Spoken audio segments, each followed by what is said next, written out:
least they got 30 seconds bought and they don't have an ad. Just saying, look at what we could do for your product. Look at this one. This is really what I tell you, man. We said, give us a blue room, And we got it, right? let it make fucking blue here. Let's clip this on here right up close. Face. Actually, you want to run it under your shirt, probably. Hey, this is rock and roll. Fussy, fancy, schmancy. Right. Put it on the end of your cigarette, that'd be really... You can smoke and talk at the same time. You get in business. That's not really too good, because he's pointing at his mouth. Here, let's Wait. He's a professional. He knows how to... Now get out of here. There, beautiful. I'll get out of here.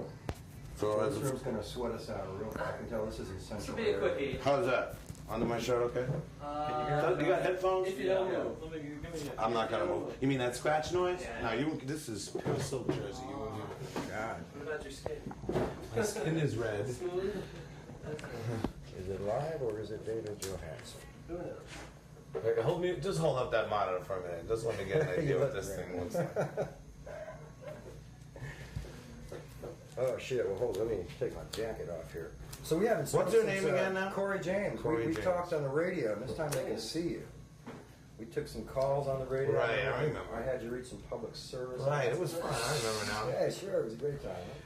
It was nice. You had that little split level radio station, right, in Fort Lauderdale. Yeah, I remember. It was kind of split level. Sure, I remember. Something like that. Oh, so you're. What happened out there tonight? It seems like they started you too early or something.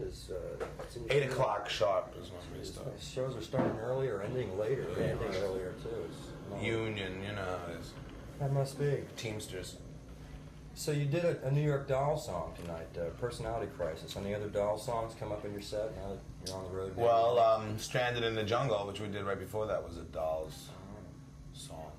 So we had kind of like a little Dolls mini concert there in the middle of the show. Any As tracks? Scott Mooney would say, a Dolls mini concert. Scott's still playing the Dolls, is he? Yeah. Well, they're having a big revival in New York because the records came out again, you know. It's like the Doors revival. You guys are selling Except out. I'm still alive. Right. What was the headline? Jim Morrison, he's good, he's sexy, he's dead. Or Yeah, something something like that. Unbelievable. But you're still alive, absolutely. Yeah. Dolls are still a good focal point for your act, I guess. Well, no, I don't think so. I just feel there's a certain amount of songs I can do, and so I'd like to do some from each point in my career, plus a lot of this new stuff that I just came out with. But Use the floor. I think that's what, where's the ashtray? You're sitting in it. I like to do a show. I mean, I think what constitutes a good show is things from past and present, you know, your whole career, like How long a is that? montage or something. You know? How long is your career now? You've been on the road how long? I started, I think, in 73, something like that. I would have said earlier than that. Professionally, 70? Because 73, it was late 72 or something like that. Dolls were your first band. My first recording band, like a professional band, yeah. I had a lot of guys I used to fool around with, you know, when I was in high school. I was in a band called the Vagabond Missionaries, and I was in another band called Fast Eddie and Electric Japs. And we used to use all Japanese equipment. So you must have liked the Vapors. I'm turning Japanese. This guy's father was this guy Fast Eddie's father had this big like flag that he captured from some Japanese guy in the war or something. So we used to hang that behind us, this giant flag, you know, the Electric Japs. Got a few different connotations. We used to do we used to open for this group in New York called the Group Image. Did you ever hear them? The Group Image? Yeah, they were kind of like the Jefferson Airplane of New York in the hippie days. But they're not still around, I'm sure. No, I don't even think they're still alive. You're not wearing the high-heeled boots these days, but you're wearing a lot of hats on stage. You picking all these hats? Just a thrill to get on stage and change. It looks like a party going on. Party hats, a big cowboy hat. Party hats, lampshades, stuff like that. Whatever it takes. I always been into hats. I'm not into shoes as I used to be. I only have one pair of shoes, and this was like shot. So I'm gonna have to go out to the sneaker store tomorrow or something.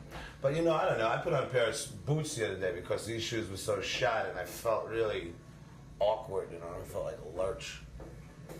So I'm a big guy, you know. Absolutely. You must weigh 210, right? Take her. I weigh about 140, 145. Yeah. That's after a show, or what do you shed, about 5 pounds a show? I don't know, really.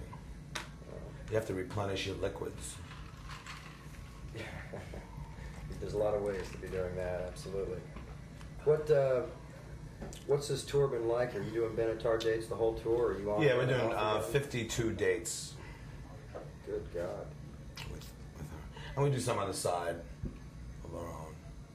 When we play our own show, we do like an hour and a half, you know, but on this show we do 45 minutes. You doing clubs?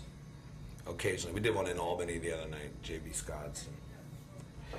After October 31st, when we finish this tour, we're going to do about a month or so's worth of club dates. Agoras and the Ritz in New York and whatever. Where do you party in New York? There's so many clubs up there now. Where do you hang out? I don't know. I don't even remember what New York looks like, to tell you the truth. I've been out here for a long time, you know. I don't know what's happening in New York. There's like, you know, a million clubs in New York. It's funny because when I started in this business, there was like, you can only play at Max's and this place uptown, Kenny's Castaways. And that was it for playing. But now there's like millions of joints. They come and they go, but there's always like 25 places to go to or something. Absolutely. It's funny, like read the Soho News or The Voice or something, you go to the club page and you go, there's nothing to do. Because there's like really a million things to do. At least in the city. How'd you end up down here with Otello on the new album? Here Comes the Night. Otello's hot stuff, huh? Isn't he really? Absolutely. You played with Jocko a couple times. Yeah. Local. He is brilliant. He's on one cut on the album. Yeah. We're putting it out as a 45. She Loves Strangers. Is that what you're mixing now, Quad Radio? Yeah, we did it today. Yeah. Yeah, Otello's great. Where'd you meet him at? Did you meet him down here? I think I picked his name out of a union book. I opened the union book and I stuck a pin in it. Steel drums. And there it was. It was magic. No, there's a motel in Lauderdale, a little motel, tiny place, and there was a bar there. Every Sunday, Otello and Jocko would, jam for hours. 10 people, 15 people, and just. Well, let's put it this way. Otello has a reputation on the beach. He's been terrorizing the beach for a long time. So I just asked around, who's the best steel drummer around, and everybody said Otello. What do you think of Quad Radio Studios? You get to spend some time in there. It's a pretty nice looking place. It's a nice place. It's fine.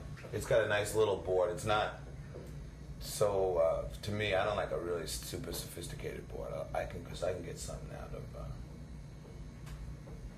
Something that's not so high tech or something. 747. They'd probably kill me if I said the place wasn't high tech, because it is. But in ratio to what some places are like, it's it's like you're trying to control a machine that is bigger than the both of us. You produce too. Yeah, I produced the album with Barry Mraz. Now Barry Mraz does most of the technical stuff. He's really good with the machine. As a matter of fact, when I say it's the things I like about Quad Radio, I'm actually quoting Barry Mraz. Sure, he's doing. Because I don't know. If there's beer in the icebox, I'm okay. Right, keep it going.